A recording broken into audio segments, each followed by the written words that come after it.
Halo guys, halo guys, halo guys, halo guys. Balik lagi sama gue William di The Lazy Monday dan gue hari ini mau ngasih sebenarnya list spare part PC baru, rekomendasi spare part PC baru yang harganya itu dari di bawah 5 juta sampai di bawah 15 juta ya. Karena setelah gue melihat beberapa banyak brand gitu ya, dan juga melihat kemampuan pembelian orang Indonesia dan melihat kemampuan orang Indonesia membeli hardware di channel TLM, kebanyakan itu ada di range di bawah 15 juta. Kebanyakan, tapi sebenarnya sampai 20 juta tuh banyak. Cuman buat kalian-kalian yang banyak ini, yang mayoritas ini, gue bikinin dulu listnya. Dan ini semua spare partnya baru, nggak pakai spare part second, jadi nggak mungkin ada kayak kejadian rakit PC 1 juta, yang ternyata ada G340 yang gue nggak inget ada barang itu. Ya, jadi ini spare part baru semuanya bener-bener baru dan baru banget gue update semalam. Ini sekarang gue syuting tanggal 24 dan gue update tanggal 23 ya. Ini sesuai dengan spreadsheet yang ada di TLM. Jadi ini bisa lu cek ulang nanti setelah lu nonton videonya. Jangan sekarang, habis nonton videonya ya. Linknya ada di deskripsi untuk yang ini khusus, nggak harus buka Instagram. Nah, daripada gue cuman scrolling Tokped, kita sambil bersihin PC. Nah, kalau ngomongin rakit PC, tentu banyak orang yang dari segi penggunaan tuh beragam banget. Jadi agak susah sebenarnya untuk bikin rekomendasi rakit PC. Tapi lebih sulit bikin rekomendasi rakit laptop, karena laptop itu TGP-nya beda, terlalu banyak variabel harus gue ukur. Jadi gue bikin rakit PC aja dulu karena lebih makan waktu lebih sedikit gitu. Jadi kalau ngomongin dari rakit PC, kita bahas dari yang di bawah 5 juta sendiri. Yang di bawah 5 juta itu tentu gue ada yang pakai VGA dan ada yang nggak pakai VGA. Yang nggak pakai VGA ini harganya di 4,6. Ini PC baru, spare part baru, nggak ada yang second. Ini gue sambil ngelihat ini ya. Ini dia pakai Intel Core i3 12100 biasa yang ada Intel HD-nya. Ya, itu sekarang harganya udah 1,9, udah maknyus harganya. Terus dari Mobo gue pakai ASRock H510M. H610M karena 12 gen. Salah gue. H610M. Nah, itu Mobonya sekarang harganya udah 1,1. Ini PC-nya Aldo ya. Mobonya pakai H610. Karena nggak pakai RAM, gue langsung skip ke RAM-nya. RAM-nya itu gue masih pakai Team Elite Plus. Masalah RAM ini masalah preferensi ya. Brand yang mana yang lu yakini ya. Karena kebanyakan brand RAM itu selalu ada lifetime guarantee. Jadi aman-aman aja. Karena gue biasa pakai Tim, jadi gue pakai Tim ya. Ini pakai Tim Elite Plus 8 GB. Ini gue cuman satu keping karena untuk ngepres budget. Tapi sebenarnya kalau ngomongin 2 keping pun sekarang harga udah 900 ribuan. Itu di 475.000 satu keping 8 GB. Dan kalau ngomongin SSD, itu juga sesuai kebutuhan. Di sini gue taruhnya basic banget. SSD-nya Kingston 120 GB itu harganya udah 174.000. Murah bener. Terus untuk PSU gue kasih yang mahal ya. Yang beres lah gitu, bukan mahal. Karena setelah ngerakit PC murah tuh gue sadar gitu, banyak orang ngerakit PC itu dengan PSU yang gak beres. Karena pembelian terbanyak tuh PSU yang gue nggak tahu ada brand itu ternyata. Itu Elite Cooler Master Elite 500 ya. Itu harganya seinget gue 520.000. Ya 520.000 bener. Terus kalau casing ini gue bener-bener casing yang kayak muncul di kepala gue aja. Jadi casing terserah lu mau beli apa aja. Mau pakai merek Simbada karena ini nggak disponsori oleh brand apapun ya. Ingat, ini nggak disponsori brand apapun. Kalau mau sponsor, janji jiwa boleh. Di sini gue pakai Paradox Gaming Ignis karena setahu gue yang bentuknya masih agak gaming, terus airflow-nya masih oke, dan harganya murah. Itu Paradox yang Ignis. Itu cuma 350.000 kalau nggak salah. Coba lihat. 355. Nah, ini spare part ini semua kayak RAM, SSD, PSU, casing ini bakal sama semua. Yang bakal gue ganti-ganti itu dari si prosesor dan juga VGA-nya. Karena kalau ngomongin yang ini rakitan Intel dulu ya. Intel tuh ada 12100F. 12100F. Yang tanpa IGP. Itu harganya lebih murah, 1,5. Dan VGA-nya gue kasihnya itu GeForce 1650 4GB. Karena harganya udah turun, bre. 2,7. Ya. Ini total rakitannya ini juga murah. 7,1. Lu udah dapat 1650, tapi sebenarnya gue ada satu lagi VGA. Nanti gue akan jelasin itu lebih murah lagi itu. Dan kalau ngomongin Intel pakai VGA-nya AMD, itu bisa pakai 6500 XT, harganya cuma 2,4. Udah turun harga 6500 XT juga. Dan buat gua, walaupun speknya nanggung 6500 XT, tapi buat gua sih kalau untuk ngomongin gaming 1080 masih sangat oke. Tapi lebih oke lagi pakai 1650 Ti. Karena apa tahu 1650 biasa juga nggak apa-apa. Ini VGA-nya Aldo 3070 colorful, udah pernah kita review.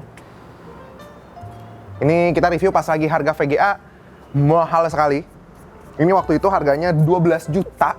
Nah, lanjut lagi dah ngomongin rakitan PC. Ini dari si yang tim merah ya, AMD ya. Tim merah. Udah lama gue nggak pakai istilah tim merah ini.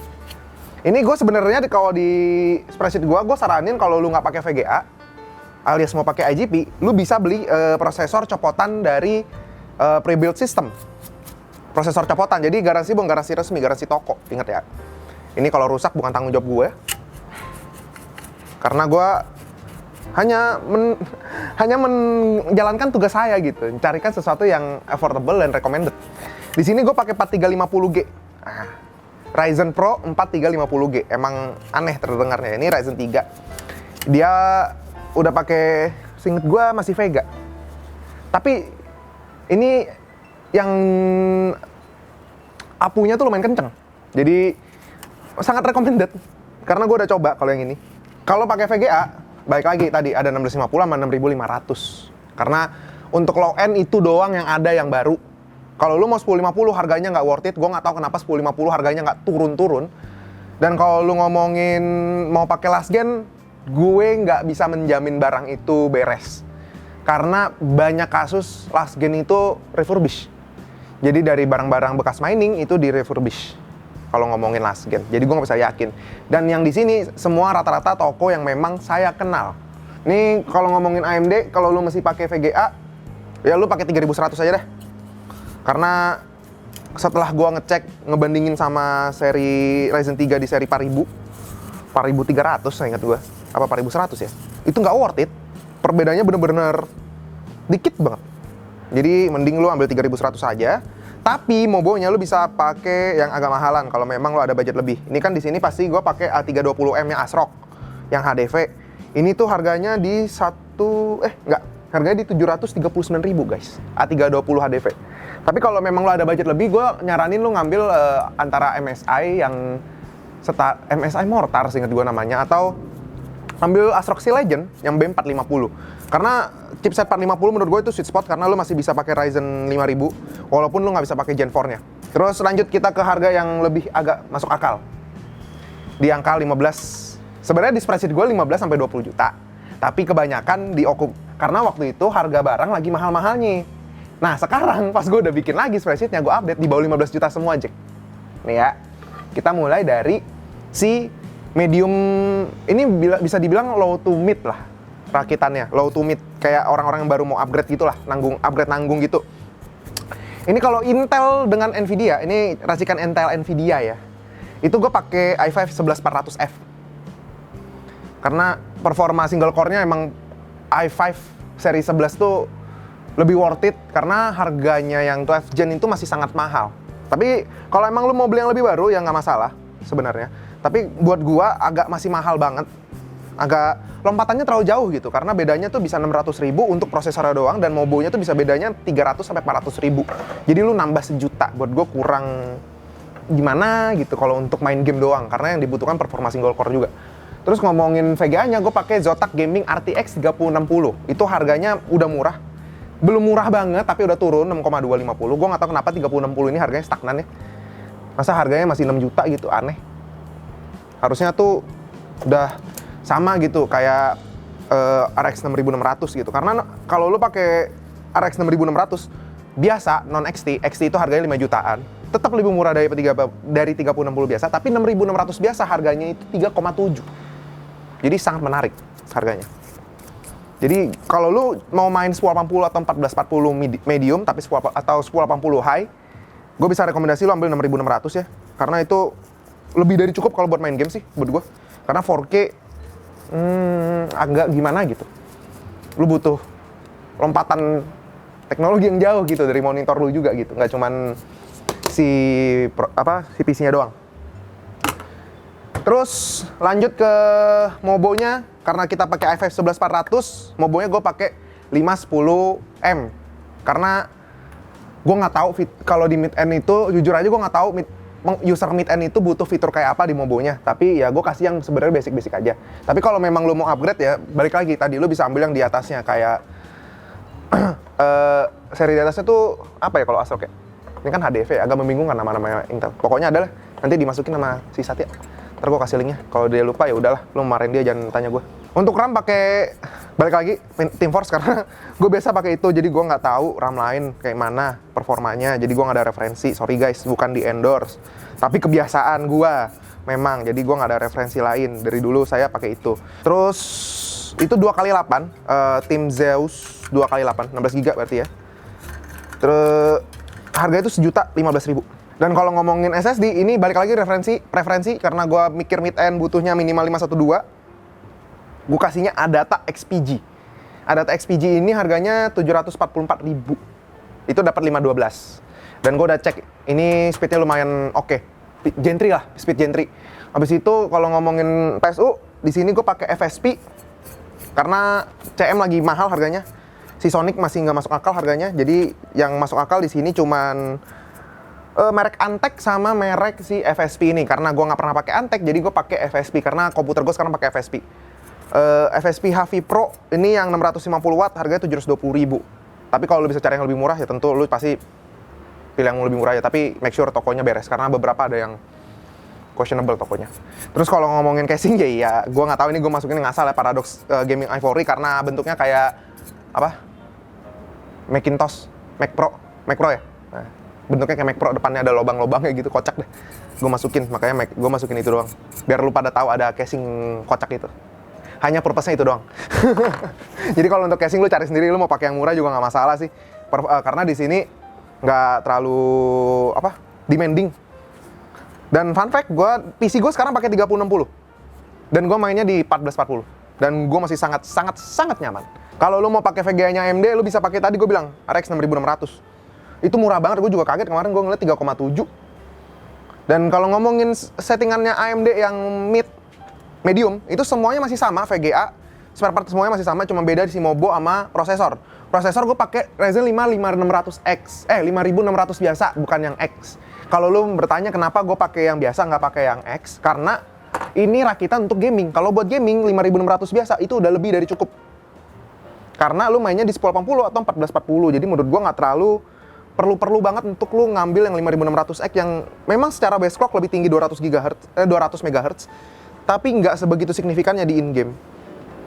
Terlebih lagi kalau lu cuma pakai 3060 dan lu mainnya di 1440 atau 1080. Tapi memang kalau lu ganti ke 5600X ada pertambahan FPS tuh sekitar 10-20 FPS lah.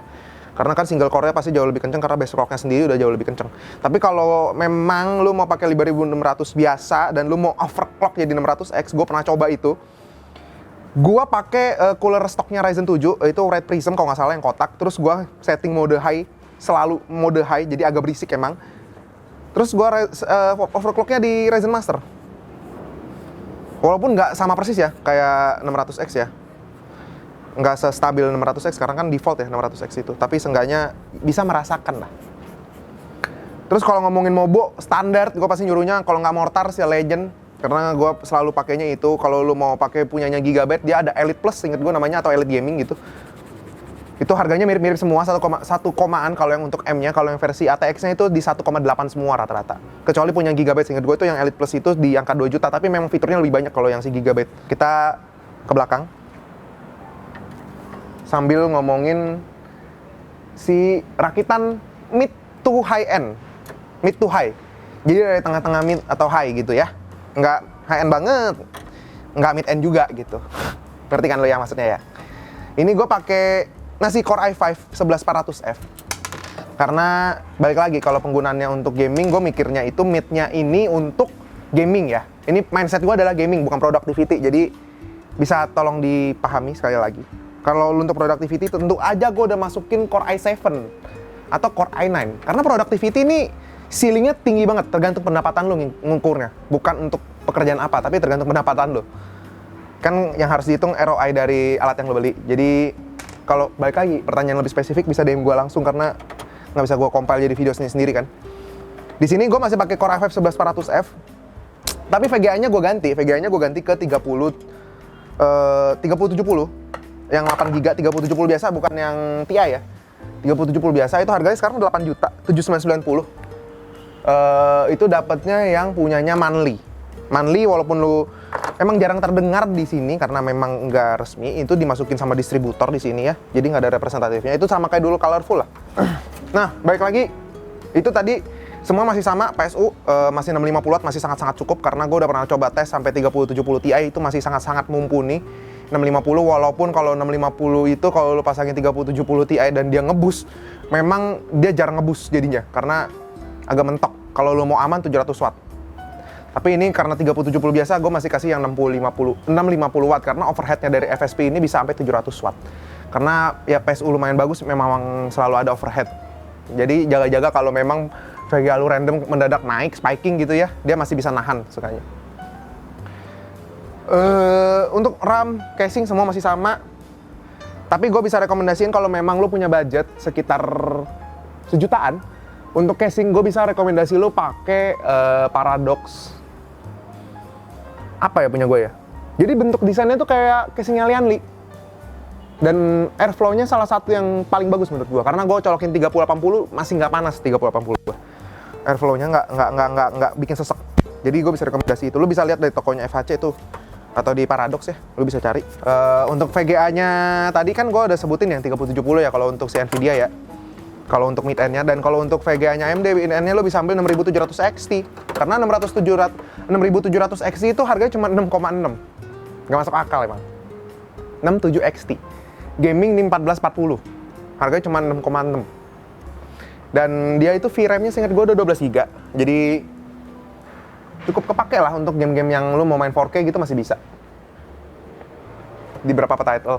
Tapi kalau lu ngomongin rakitannya AMD, ini gue masih pakai 5600. Tapi kalau lu mau upgrade ke 5600X sih sebenarnya nggak masalah, karena kalau lu ada duit segini pasti biasanya rakitnya kalau nggak pakai 5600X atau mungkin lu langsung lompat ke 5800X Ryzen 7.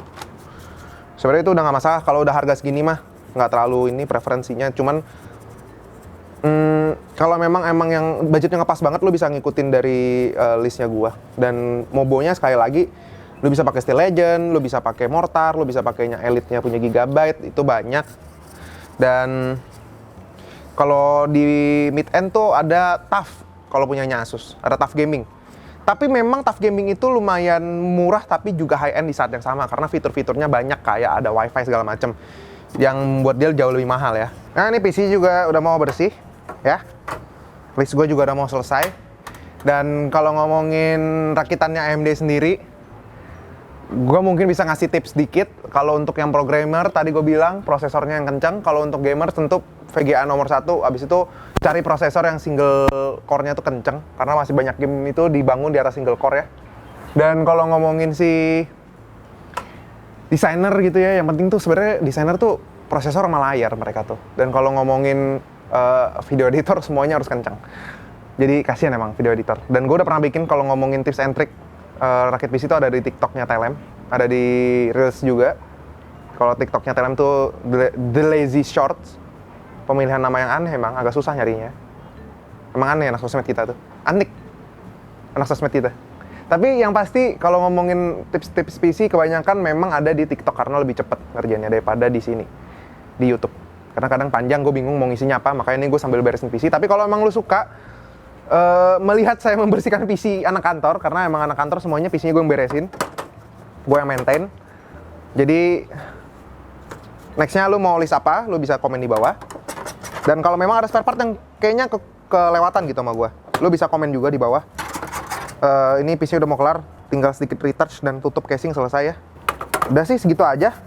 Terima kasih sudah menonton ya. Ini harusnya ini belum end screen harusnya. Beauty shot bentar harusnya. Atau beauty shotnya mungkin PC udah kelar. Tapi ini langit sudah mulai gelap. Matahari sudah mulai terbenam. Teletubbies harus pulang. Dadah. Itu kan outro-nya Teletubbies begitu.